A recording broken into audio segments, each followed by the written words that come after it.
आप सभी को जय माता दी। आज की वीडियो में बात करेंगे कि नवरात्रों के समय या किसी भी त्योहार के दिन केवल 1 घंटे में मिलेगी किसी भी मंत्र या किसी भी चालीसा की सिद्धि। आपको कैसे करना है, क्या करना है, सब कुछ आपको यहाँ सारा सामान उपलब्ध है, करके दिखाएंगे। माता रानी सामने साक्षात रूप में विराजमान है। आप लोग दर्शन करिए। कमेंट बॉक्स के माध्यम से जय माता दी जरूर लिखिए। जय माता दी लिखने से ही काम कर देती है। ये तो इतनी सरल है, इतनी साधारण है, आपका काम अवश्य बन जाएगा। तो अभी शुरू करते हैं। जिसको भी किसी भी मंत्र की या चालीसा की सिद्धि चाहिए तो सबसे पहले अपने आप से पूछो कि मुझे किस देवी देवता की या किस मंत्र की, किस जाप की, किस पाठ की सिद्धि चाहिए। वो काम आपको करना है। कैसे करना होगा? सर्वप्रथम नवरात्रों के 9 दिनों में आपको अपने घर में माता रानी के किसी भी स्वरूप को विराजमान करवाना है। जितनी छोटी प्रतिमा रखोगे उतना ज्यादा बेनिफिट देगी। ये मंदिर की प्रतिमा है, इसी कारण ये बड़ी है।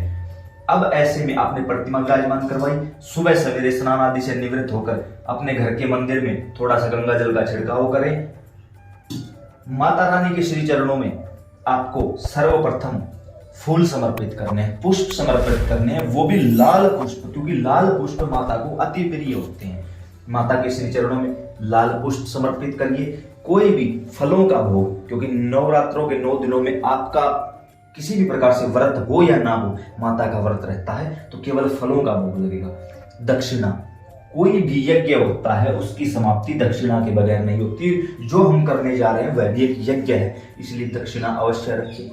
उसके साथ नवरात्रों के 9 दिनों में आपको अखंड दीपक अवश्य जलाना है, क्योंकि हमेशा अग्नि के रूप में देवी देवता आते हैं। हमारे सामने देवी देवता आ जाए इतनी हमारी योग्यता नहीं है। अग्नि सबसे शुद्ध होती है, इसी कारण देवी देवता अग्नि के माध्यम से भोग लेते हैं, अग्नि के माध्यम से प्रत्यक्ष हमारे सामने आ जाते हैं। अखंड दीपक हमने जलाया। उसके बाद जो सबसे मोस्ट इंपॉर्टेंट चीज है वो यहीं से शुरू होगी। डायरेक्ट लोग बैठ जाते हैं आरती जाप करने, चालीसा करने, पाठ करने, मंत्र जाप करने, जबकि उसका पूरा फल उनको नहीं मिल पाता। क्यों? क्योंकि उसने अपने घर के देवी देवताओं को भोग नहीं दिया।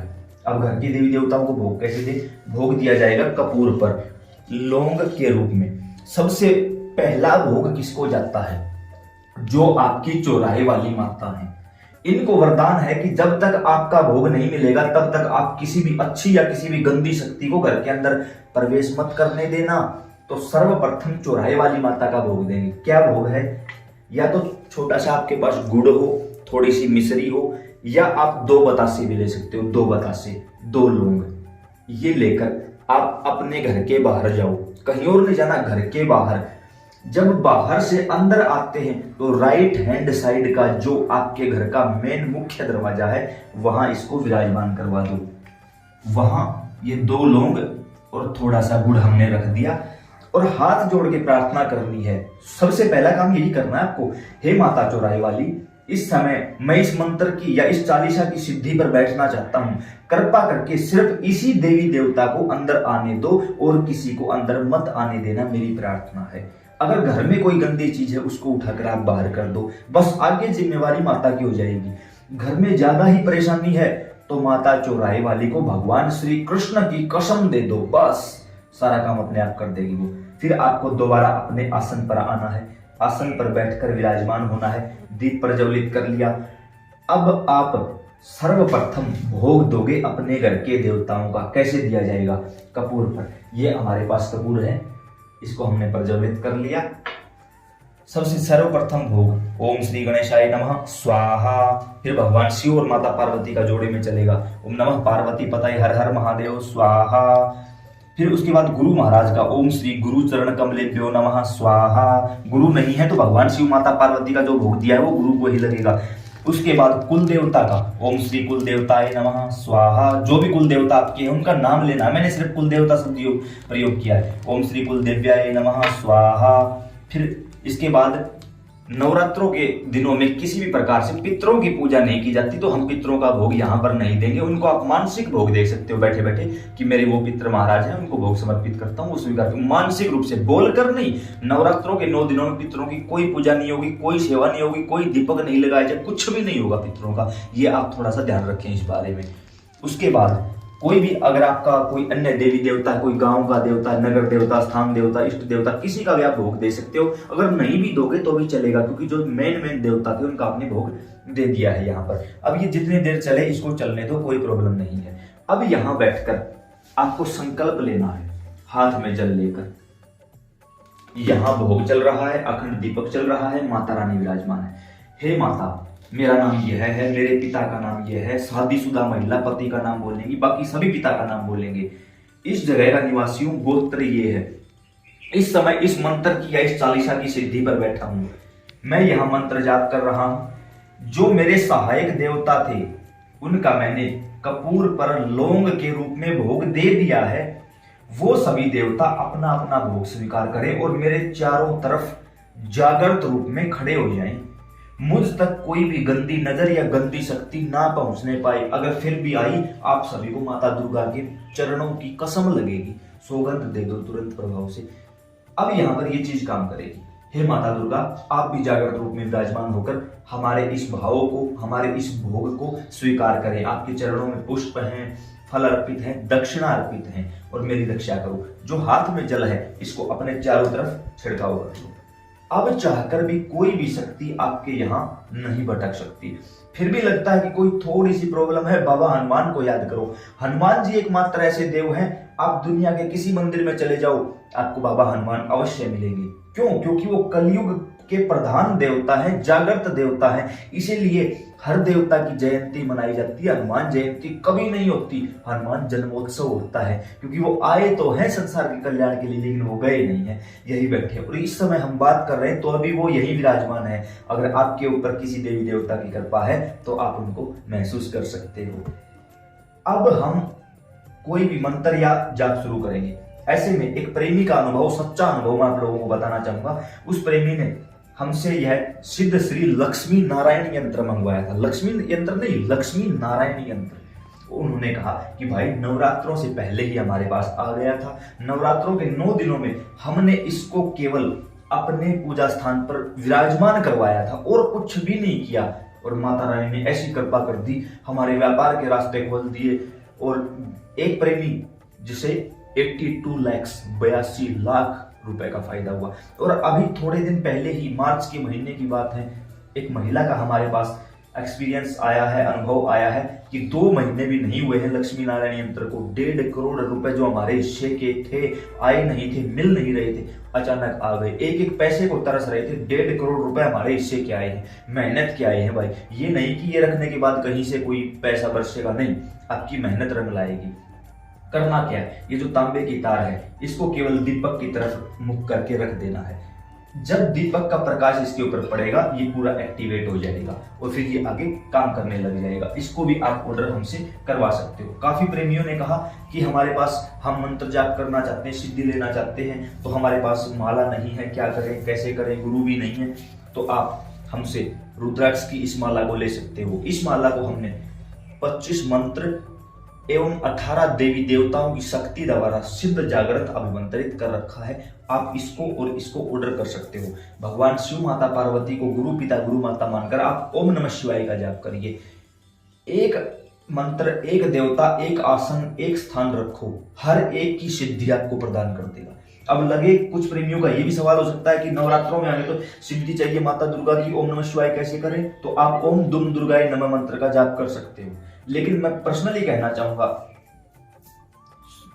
सिद्धि ना तो माला दिलवाएगी ना देवी देवता, सिद्धि दिलवाएगा आपका संकल्प। जो आपने कुछ देर पहले संकल्प लिया था कि इस देवता की सिद्धि पर बैठा हूं और ये मंत्र जाप करूंगा। अब यहां बैठकर अगर मैं करूंगा ओम नमः शिवाय, ओम नमः शिवाय, तो क्या ये नहीं सुनेगी?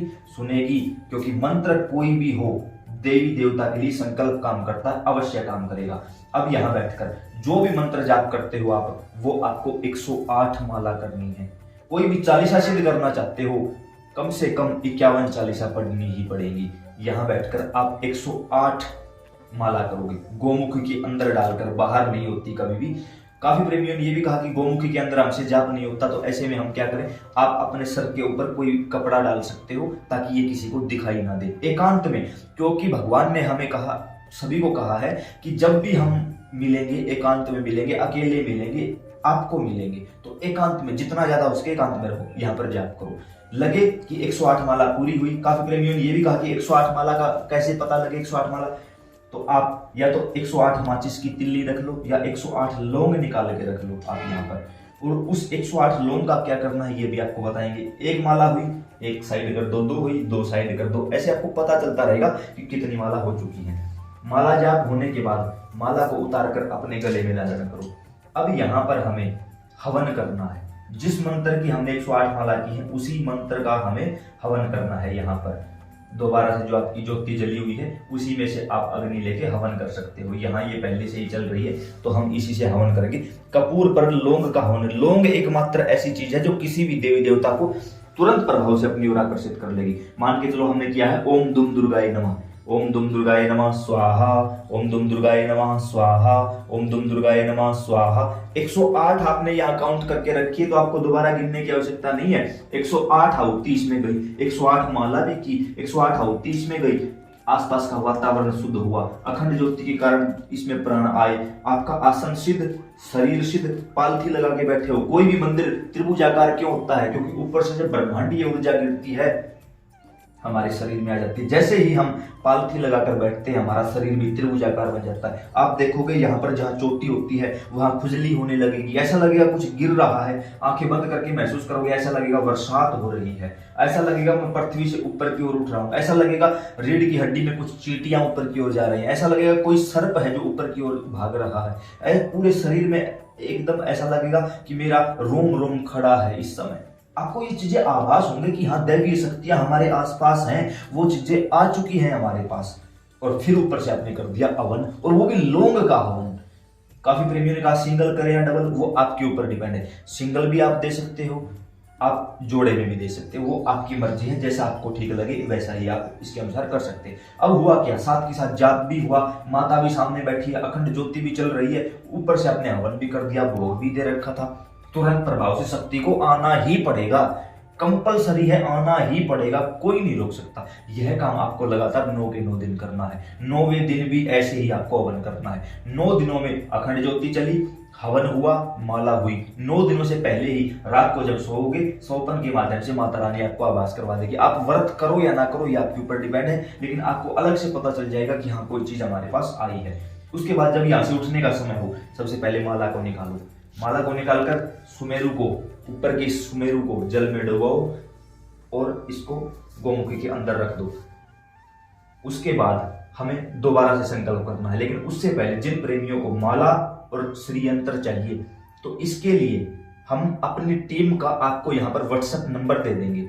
उस पर आप अपना नाम, address, pin code, mobile number, माला चाहिए तो माला, यंत्र चाहिए तो यंत्र लिख दो। इसका एक छोटा सा चार्ज भी रखा हुआ है, हमारी टीम आपसे संपर्क कर लेगी। कभी कभार हमें समय मिला तो हम भी आपके मैसेजों का रिप्लाई कर देंगे। उसके साथ साथ काफी लोगों ने कहा कि आपसे जुड़ना है, नीचे डिस्क्रिप्शन में व्हाट्सएप ग्रुप का लिंक दिया गया है, आप वहां जाकर डायरेक्ट हमारे व्हाट्सएप से जुड़ सकते हो। ऐसी ही माता रानी की अन्य वीडियो के लिए जो भोग आपने लगाया है, हर रोज इस भोग को या तो खुद ग्रहण कर लो या अपने घर के किसी भी सदस्य को आप दे सकते हो। जो हर रोज यहाँ दक्षिणा अर्पित करोगे, ये यहाँ 9 दिनों तक इकट्ठी करते रहो।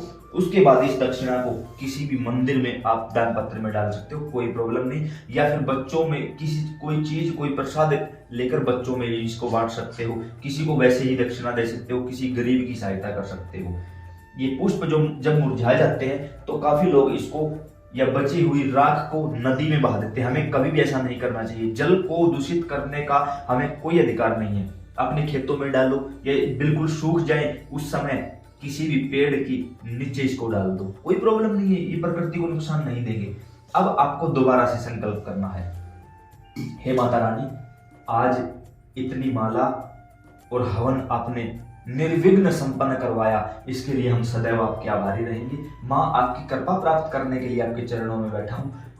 आपसे कुछ नहीं, साक्षात आप ही चाहिए हमें, तो बस डायरेक्ट ये बोल दो, अपने आप को दे देगी। ये जल नीचे की ओर छोड़ दो। 2 मिनट बिल्कुल शांत बैठे रहो, कुछ नहीं करना है। 2 मिनट के बाद दोनों जो बीच वाली उंगलियां हैं, ये नीचे जो आपने जल गिराया था वहां पर स्पर्श करवाओ। फिर इसको आंखों पर लेकर आओ। ओम विष्णवे नमः। दोबारा फिर ओम विष्णवे नमः। तीसरी बार फिर ओम भूशक्राय नमः, ओम इंद्राय नमः। इंद्र का नाम लेना है ताकि हमारी पूजा का फल इंद्र ना ले सके। बाहर जो आपने माता चौराहे वाली को भोग दिया था, इसको कोई भी उठा कर ले जाए, किसी प्रकार की कोई प्रॉब्लम नहीं है, आपको नहीं करना है। हर रोज 9 के 9 दिन ये भोग देना है। जो भी सारी चीजें आपको करके दिखाई गई है, 9 के 9 दिन आपको यही काम करना है। इन 9 दिनों में आप स्वयं देखोगे कि माता रानी साक्षात रूप से, या तो अगर आपकी पूजा पाठ अच्छी है, पहले से ही गुरु कृपा चल रही है, या पहले से ही आप मंत्र जाप करते आए हो, तो शारीरिक रूप पर सवारी आ जाएगी। अन्यथा स्वप्न के माध्यम से सवारी का आभास होना, स्वप्न के माध्यम से माता को आपके सवालों का जवाब देना, स्वप्न के माध्यम से किसी प्रकार का अपना अनुभव करवाना, वो इनके ऊपर निर्भर करता है और आपकी भावना के ऊपर निर्भर करता है कि आपकी कितनी मजबूत एनर्जी इनके साथ जुड़ी हुई है। तो उम्मीद करते हैं जानकारी समझ और पसंद आई होगी। अन्य प्रेमियों के साथ जरूर साझा करें। जय माता दी।